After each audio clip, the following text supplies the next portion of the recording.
สบายดีพี่น้องปองปายมื้อนี้จะมาแนะนำเครื่องเสียงความสุขเคลื่อนที่เด้อพี่น้องทุกท่านเอามาเจาะลึกนำกันเลยเนาะมาเอ็กซเรย์เครื่องเสียงตัวนี้เลยอันนี้เป็นแบรนด์ดังเด้อแบรนด์คลิงนี่อันคลิงนี่แปลว่าพลาซาเนาะว่าแบรนด์คลิงยี่ห้อดังเป็นอันโรงงานใหญ่นี่เป็นเครื่องเสียงแบบนี้แหละลำโพงมันเชื่อมต่อบลูทูธเป็นยังเวลาเอาไปกินข้าวปลาบ่ยังบ่เนาะห้องลำทำเพลงเนี่ยห้องไมค์คูอย่างนั้นตัวนี้สำคัญที่สุดเลยตัวนี้สำหรับชีวิตคนนี่เนี่ยสามารถอันเชื่อมโยงกันกีตาร์เบสกีตาร์แจ็คอย่างได้ตัวนี้นะมันมีอันสายเสียบของมันเนาะพอเวลาเขาเล่นกีตาร์เนี่ยสามารถอันเชื่อมต่อกันได้อันนี้นะโอ้หนักเติบเลยนี่หนักเติบเลยเป็นภาษาอังกฤษเลยนี่แถมให้ไมค์คู่นี่ในระบบอันนี้มันอันนี้ระบบของมันเนาะ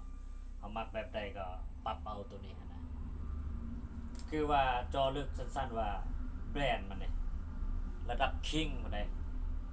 หรือว่าก็ยอมรับได้เนี่ยคือว่าสินค้าเนี่ยใส่ได้ตัวนี้นะราคาก็สมเหตุสมผลเนาะตัวนี้นะคิงในพลาซ่าเนี่ยระดับปันพลาซ่ามาอยู่แล้วมันต้องเป็นแบรนด์ดีเป็นแบรนด์ดังแน่นอนตัวนี้ค่อยการันตีให้เลยตัวนี้มันเป็นโรงงานใหญ่อันนี้นะโอ้นักเติบเลยเนี่ยเห็นบอก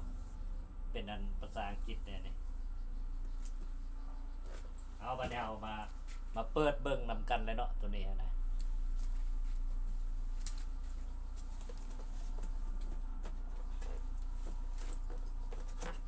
เพื่อเป็นการประหยัดเวลาเนี่ยเราจะมาสาธิตแบบอัน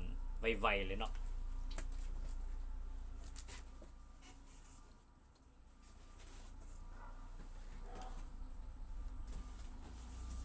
เนี่ยตัวนี้เครื่องสายแจกสายยังของแถมให้ตัวนี้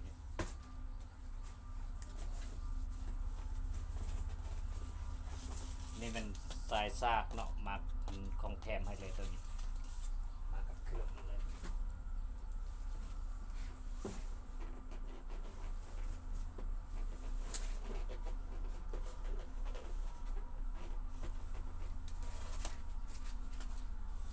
เดี๋ยวยกออกเลยโอ้สมควรนะเว้ยสมควรเลยป้องกันยางดีเลยป้องกันใบมันเพเลยอันนี้เอาเบิ่งนำกันเด้อนี่ทางหน้ามันนั่นนี่เป็นจังซี่แหละคู่พางหน้าตามันนะ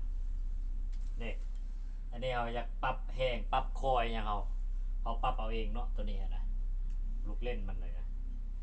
แบสเทอร์โบระดับไวบ่อย่างดีเพลย์บ่เกี่ยวกับการปรับเสียงทุ่มเสียงนุ่มเสียงปานกลางระดับพอดีบ่อย่างนะอันนี้ระดับความแห้งมันอันนี้ดีเพลย์นี่สำหรับเน็กไปสำหรับ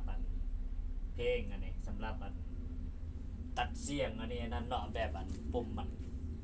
ปรับเปลี่ยนนะตัวนี้แบตเตอรี่มันโซตัวนี้นี่อันนี้การบิดความแห้งความดังของมันเนาะตัวนี้นะนี่ปุ่มเปิดของมันตัวนี้อันนี้อินดอร์สำหรับอินดอร์เนี่ยกด2เทื่อเอาดอร์นี่ก็2เทื่อคือกันเวลาจะฟังในเฮือนเนาะเขาก็กดอินดอร์นี่ฟังในเฮือนเวลาเขาจะฟังอยู่นอกบ้านกลางแจ้งมีเขาก็กด2เทื่อเนี่ยเอาดอร์เนี่ยมันมีตัวภาษาอย่างบอกให้ดอกตัวนี้นะจะบอกให้วิธีนำใส่มันยังต่างๆนะนี่นะมีแต่ว่าจอลึกโยโย่ตัวนี้นะอันนี้ก็เน็กไปเน็กมาเนาะอันนี้ปุ่มมันนั้นเพิ่มมันความดังของมันความดังประมาณนั้นความแพงของมันเนี่ยประมาณ 120วัตต์นี่แหละเป็นอันเสียงที่ว่ามาตรฐานสากลเนาะเป็นมันเป็นโรงงานใหญ่เป็นแบรนด์ดังอันนี้นะเสื้อถือได้สินค้าตัวนี้นะเป็นอันของแท้แหละราคายอมเยามันก็บ่แพงเนาะราคาโรงงานอันนี้นะจัดส่งทั่วประเทศเด้อตัวนี้นะมันดีโอ้สีเลื่อมปานทองคำเลยเห็นบ่แบรนด์คิงเนี่ยแบรนด์พลาซ่าเนี่ยแบรนด์ดังเลยนี่เห็นบ่สีทองคำเนี่ยบางงามเลยอันนี้ยังบ่ทันได้แกะออกเลยได้เนี่ยอันนี้ฮะก็ไม่ไหม้เอี่ยมเลยนี่นะนี่มันจะพายไปทางใดก็ได้ตัวนี้นี่นะนี่บ่พายไปสะดวกสบายตัวนี้นี่ลำโพงมันอันนี้ลำโพงมันโอ้บ่ขับไว้เลื่อมยิบยับเลยตาแต่อยากซื้อเด้เนาะนะเสียงคอมันก็บักทุ่มๆเลยเสียงมันยังบักดังๆดีเสียงมันบ่แตกบ่ยังอันเนี้ยนะเป็นเสียงที่ว่าทุ่มเนาะเฮามักแบบใดก็ปรับเอาตัวนี้นะเป็นเสียงอันมาตรฐานเลยตัวนี้นะเวลาเปิดเปิดหยังก็เสียงมันบ่แตกบ่มั่วซั่วอีหยังนะมันเป็นมาตรฐานสากลอันนี้มันเป็นเสียงที่ว่าดีแล้วก็มาตรฐานเนาะตัวนี้นะเป็นแบรนด์ดังตัวนี้นี่สายมันก็บักคับเลยเห็นบ่นี่ตัวส้นมันเนี่ยเห็นบ่ส้นมันก็บักเลื่อมๆนะที่ต้องคำเห็นบ่ที่ต้องคำทรายมันเนี่ยบักเหนียวนะปานเอานางงัวเฮ็ดนะนางงัวนางควายเลื่อมระยิบระยับปานทองคำเนาะอันนี้บักงามๆเนี่ยเอาพายเป้ไปเป้มาอย่างก็มันมีธงของมันเนาะบักงามๆตัวนี้นะอันนี้เฮามักคอยมักแห้งอย่างก็ปรับเอาตัวนี้นะแล้วบัดนี้เนี่ยอยู่สันหลังทางหลังมันนี่นะอันนี้ฮูนซากแบกอันนี้สายอันสำหรับเชื่อมโยงเนาะเชื่อมโยงอันสายกีตาร์สายแจ็คกีตาร์อย่างเชื่อมโยงกันอันนี้บนเสียบ USB เขาจะฟัง USB ก็ได้ตัวนี้นะเสียบเมมโมรีก็ได้อยู่นี่นะก็หมายอยู่นี่ก็การเสียบเชื่อมต่อโทรศัพท์อันนี้นั่นเนาะตัวนี้นะแต่ว่าเขาบ่อยากใส่บลูทูธเนี่ยก็ได้ตัวนี้นะก็มันทักจะมีหลายๆขั้นตอนดอกกันตามหูนี่1 2 3 4 5 6 7 8เนี่ยมันมีระบบ8อันบนใส่งานบนเสียบอันนี้นั่นเนาะครับจะแนะนำรายการพิเศษให้ตัวนี้วิธีนำใส่นะถ้าว่าสั่งไปแล้วนะสามารถสอบถามได้เลย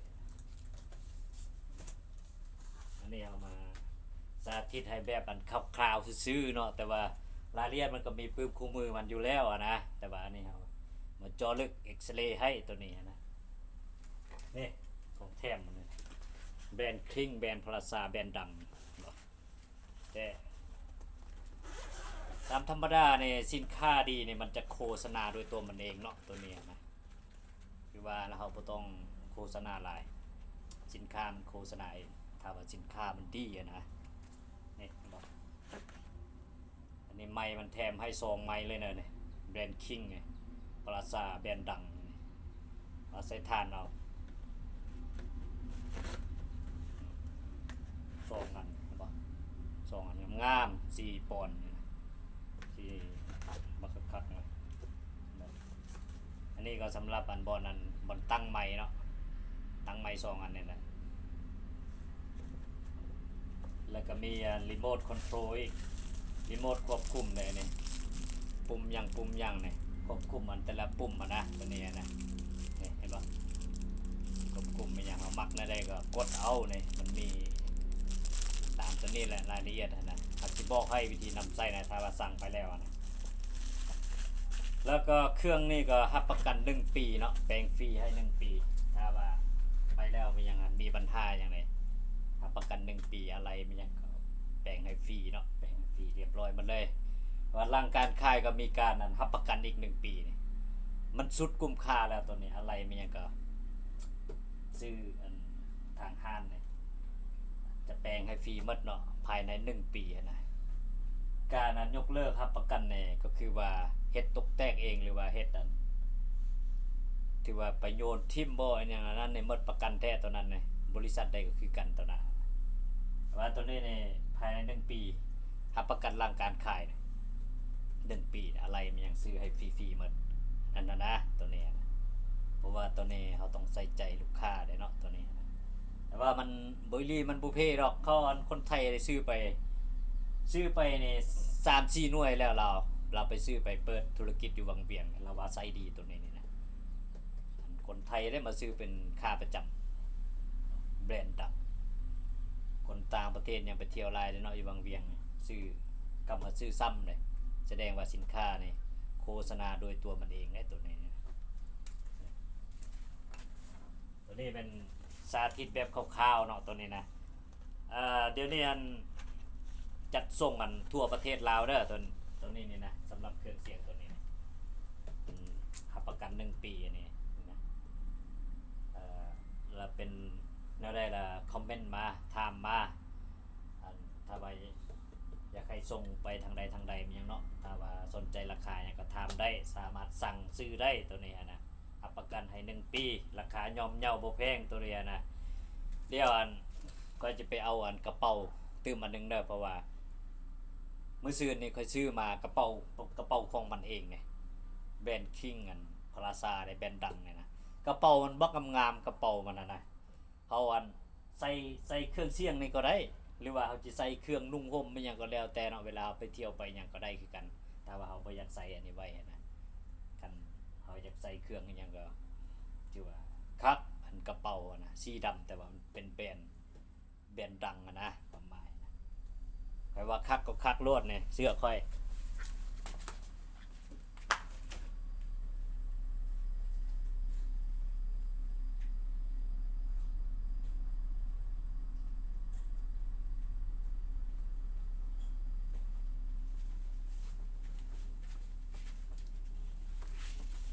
นี่เห็นบ่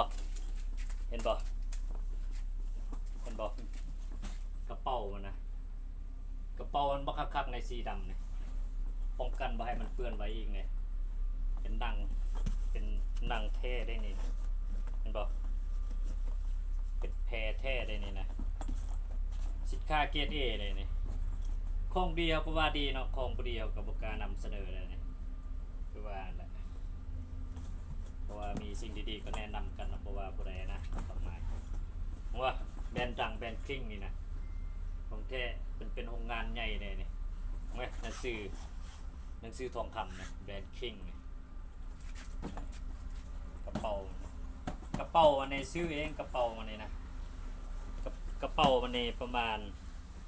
3 แสนปลายเนี่ยนะกระเป๋าเท่ใส่เครื่องยังก็ได้ตัวนี้นี่นะว่ายังจะใส่เครื่องเสียงอย่างแบบพกพาก็ได้เนาะตัวนี้นะวันนี้เลยเฮามาสรุปสั้นๆว่าสินค้าตัวนี้เครื่องเสียงเกี่ยวกับความสุขเคลื่อนที่นี่เนาะเราสามารถที่ว่าสมใส่ในชีวิตประจำวันเป็นอย่างก็แล้วแต่สร้างความสุขให้ครอบครัวเฮาเนาะตัวนี้แต่ว่าสินค้าตัวนี้นี่ที่ว่าโอเคใส่ได้ราคาสมเหตุสมผลเนาะราคาย่อมเยาบ่แพงก็เป็นโรงงานใหญ่เป็นแบรนด์ดังนะตัวนี้ที่ว่าใครว่าใส่ได้มันก็ต้องใส่ได้เนาะเพราะว่าสินค้าดีมันต้องโฆษณาโดยตัวมันเองนี่ของดีเขาก็ว่าของดีเนาะเพราะว่าเขามาใส่แล้วมันก็ดีเขาก็แนะนำให้ผู้อื่นเนาะเป็นการที่ว่าทำความดีแบบหนึ่งนะตัวนี้เอามาจอลึกกันง่ายๆเนาะตัวนี้นี่นะเหมาะสำหรับการไปกินข้าวป่าหรือว่าไปท่องเที่ยวไม่ยังต่างๆงานสร้างสรรค์ไม่ยังต่างๆเนาะสำหรับคนมักม่วนหรือว่าสายปาร์ตี้ทั้งหลายเนาะที่ว่ามักการสร้างสรรค์ให้ชีวิตมีความสุขสำราญใจอย่างก็แล้วแต่เนาะห้องลำทำเพลงมีส่วนร่วมนำกันกินข้าวสามัคคีบ่หรือว่าอยู่นำครอบครัวบ่ลูกเต้าบ่พี่น้องป้องปายอย่างมายามมาอย่างเนาะเขาก็สามารถเปิดห้องรับทำเพลงประสานเสียงกันได้ตัวนี้นะเหมาะสมทุกเพศทุกวัยนี่นะเขามักแพงมักคอยยังก็ปรับเอาตัวนี้นะเหมาะสมเกี่ยวกับคนที่ว่ามักม่วนหรือว่ามักเติมเต็มชีวิตของตัวเองที่ขาดหายไปเนาะเติมเต็มให้มันมีซีซันมีพลังชีวิตสู่ความสำเร็จทั้งหลายนะความหมายเฮ็ดให้นี่ชีวิตคนเรานี่มีซีซันขึ้นมาแต่งเติมให้มีรสชาติมีความสุขในชีวิตนี่อย่างพาครอบครัวนี่ก้าวไปสู่ความสำเร็จที่ยิ่งใหญ่เนาะด้วยความ สุขสำราญใจเนี่ยเขาสามารถสร้างได้ทุกที่ทุกเวลาด้วยเครื่องเสียงนี่แต่ว่าค่อยก็ฟังตลอดเบิ่งค่อยสิเปิดไมค์มันได้บัดนี้ค่อยสิเปิดไมค์ลองเบิ่งค่อยสิเปิดตรงนั้นเสียงมันบักทุ่มๆนั่นแหละ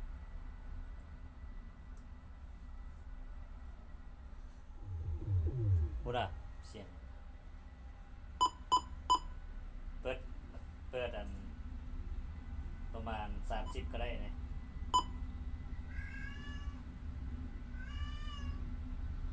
คือว่าอะไรเนาะอันนี้เหมาะสมเกี่ยวกับงานสร้างสรรค์เป็นอย่างต่างๆเนาะสายปาร์ตี้อย่างที่ว่าคน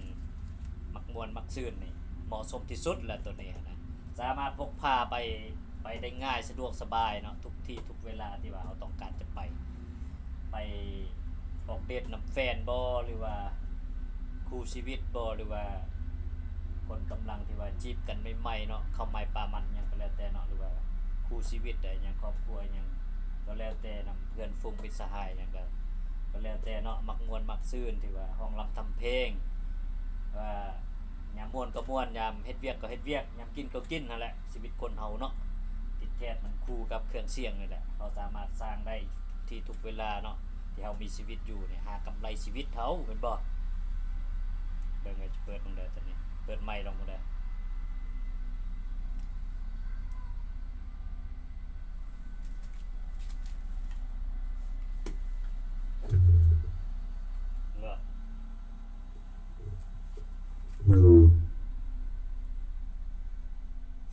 แม่มันดูดบักแห้งๆฮัลโหลสบายดีพี่น้องป้องปายที่ฮักแพงทั้งหลายมาเด้อมากินอบฟานไก่เด้อพูละโตเด้อนี่เฮ็ดลาเป็ดก้อยทาละเด้อไม่โหนๆนี่ข้าวดำเม็ดบักใหญ่ๆนี่ข้าวเล็บสร้างนี่นะโอ้บักคักๆเว้ยลำโพงนี่นะมาตรฐานแท้มันเป็นนันแบรนด์ดังเด้ของดีเขาก็ว่าของดีเนาะสนใจในสามารถสอบถามได้เด้อนี่ราคาส่งเด้อราคาของงานปาเถอะวักคักเลยสุดยอดของสุดยอดเลยเนาะเติมเต็มชีวิตให้มีสีสันความสุขสำราญอยู่ทุกเวลา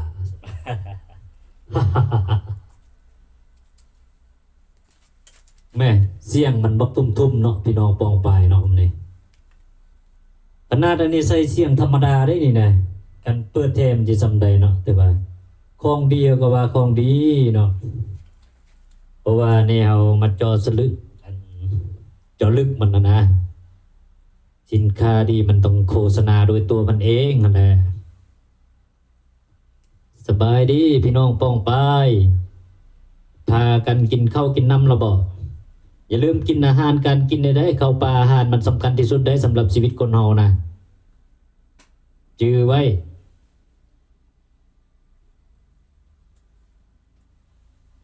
เบิ่งไหมขนาดดันภาคเสียงนี่ก็ทุ่มดีขนาดเนาะขนาดค่อยๆเว้าได้นี่นะว่า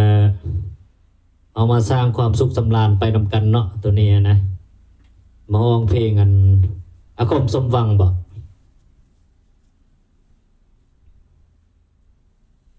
ผมดำๆไม่ว่ามันงามเป็นหนึ่งพุ่นน่ะ อู้ว่าธรรมดาเนาะ เอาอันมักค่อยมักแห้งอย่างก็ปรับเอาเนาะพี่น้องทั้งหลายตัวนี้นะเพราะว่าของกินอยู่กับผู้มักเขาจะมักเพลงได้ก็สามารถเปิดได้ที่ว่าเฮ็ดให้ชีวิตเราดีขึ้นเป็นอย่างเราก็ฟังเพลงนั้นนั่นแหละเนาะตามมันความรู้สึกของเราความมักความม่วนความมันของเรานั่นแหละเราจะฟังเพลงใดก็แล้วแต่เราบริหารเองตัวนี้นะมักก้อยมักแห้งก็จัดเอาเองเนาะตัวนี้นะโอเคแล้วสำนี้ก็เลือกเฟื่อแล้วแหละเนาะเลือกกินแล้วเนี่ยความสุขเกินทีนะเพราะว่าตัวนี้นะสำหรับสายปาร์ตี้อย่างเนาะมัก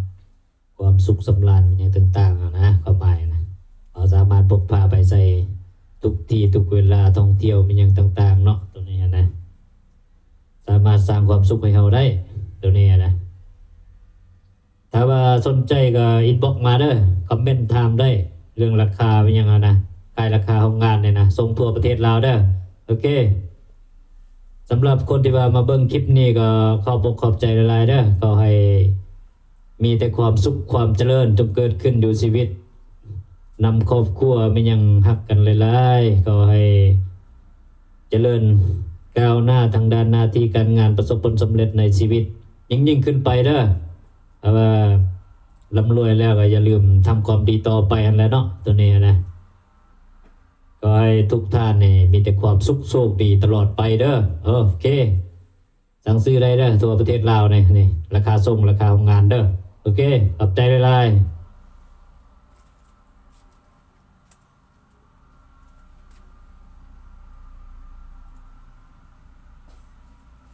โอเคแล้วสำเนียงอะไรสุดยอดแล้วแหละ